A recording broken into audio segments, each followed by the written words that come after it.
हमारी पृथ्वी सिर्फ इंसानों की नहीं, बल्कि हर जीव का घर है।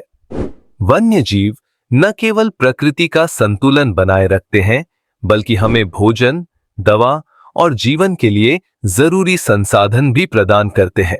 उनकी रक्षा करना सिर्फ दया या जिम्मेदारी नहीं, बल्कि हमारे भविष्य की सुरक्षा है।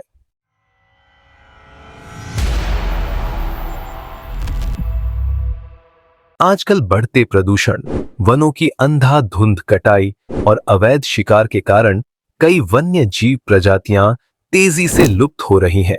1970 से 2020 के बीच दुनिया भर में जंगली जानवरों की औसत संख्या में 73% की गिरावट आई है। इसके अलावा जल स्रोतों में प्रदूषण और प्लास्टिक कचरे के कारण भी वन्य जीवों के स्वास्थ्य को नुकसान पहुंच रहा है। आपको यह जानकर हैरानी होगी कि इन सब कारणों से कई जलीय प्रजातियों की संख्या में 85% तक गिरावट देखी गई है। यदि हम अब भी नहीं जागे तो यह गिरावट और बढ़ सकती है, जिससे पारिस्थितिकी तंत्र का संतुलन पूरी तरह से बिगड़ सकता है। हमें यह समझना होगा कि वन्य जीवों की सुरक्षा हमारी जिम्मेदारी है, क्योंकि उनका अस्तित्व हमारे पर्यावरण और जीवन के लिए अत्यंत महत्वपूर्ण है। इसलिए हर साल पूरे भारत में 2 अक्टूबर से 8 अक्टूबर तक वन्य जीव सप्ताह मनाया जाता है। इस सप्ताह का मुख्य उद्देश्य लोगों में वन्य जीवों के प्रति जागरूकता बढ़ाना, जैव विविधता और पारिस्थितिक संतुलन का महत्व बताना और अवैध शिकार व जंगल कटाई जैसे खतरों के प्रति चेतावनी देना है।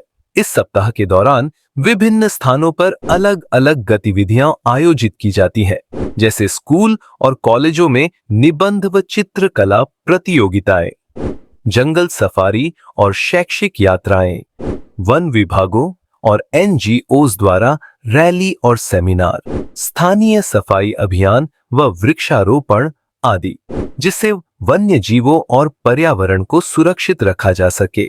हमें वन्य जीवों और पर्यावरण की सुरक्षा के लिए क्या करना चाहिए? पेड़ों की कटाई को रोके और अधिक से अधिक पेड़ लगाए। अगर किसी भी प्रकार का अवैध शिकार हो रहा हो तो उसकी तुरंत रिपोर्ट करें। प्लास्टिक कचरे को इधर उधर न फैलाएं, उसका सही से निपटान करें। तालाबों और नदियों में गंदा पानी न छोड़ें। वन्य जीवों को कभी भी परेशान न करें। स्थानीय संरक्षण अभियान, सफाई या वृक्षारोपण कार्यक्रमों में सक्रिय रूप से भाग लें।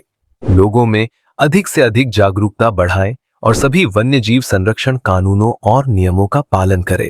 भारत में वन्य जीवों और उनके आवास की सुरक्षा के लिए कई महत्वपूर्ण कानून बनाए गए हैं, जिसमें सबसे पहला और मुख्य कानून है वाइल्ड लाइफ प्रोटेक्शन एक्ट 1972, जिसके तहत किसी भी जानवर का शिकार करना, उनके अंगों का व्यापार करना या उनके आवास को नुकसान पहुंचाना सख्त मना है। इसके बाद बायोडायवर्सिटी एक्ट 2002 आया, जो जैविक संसाधनों और पारंपरिक ज्ञान के सतत उपयोग को सुनिश्चित करता है। इसके लिए राष्ट्रीय और राज्य स्तर पर बोर्ड बनाए गए हैं, जो संसाधनों के उपयोग की अनुमति और नियमों की निगरानी करते हैं। साथ ही भारत ने convention on international trade in endangered species को भी अपनाया है, जो संकटग्रस्त प्रजातियों के अंतर्राष्ट्रीय व्यापार को रोकता है। इसके तहत अवैध तस्करी की रोकथाम और सख्त दंड सुनिश्चित किया गया है। इन नियमों और योजनाओं का उद्देश्य केवल वन्य जीवों की रक्षा करना ही नहीं, बल्कि हमारे पर्यावरण और भविष्य को भी सुरक्षित बनाना है। इस सप्ताह के अवसर पर आइए हम सब मिलकर वन्य जीवों और पर्यावरण की सुरक्षा के लिए अपना योगदान दें। धन्यवाद।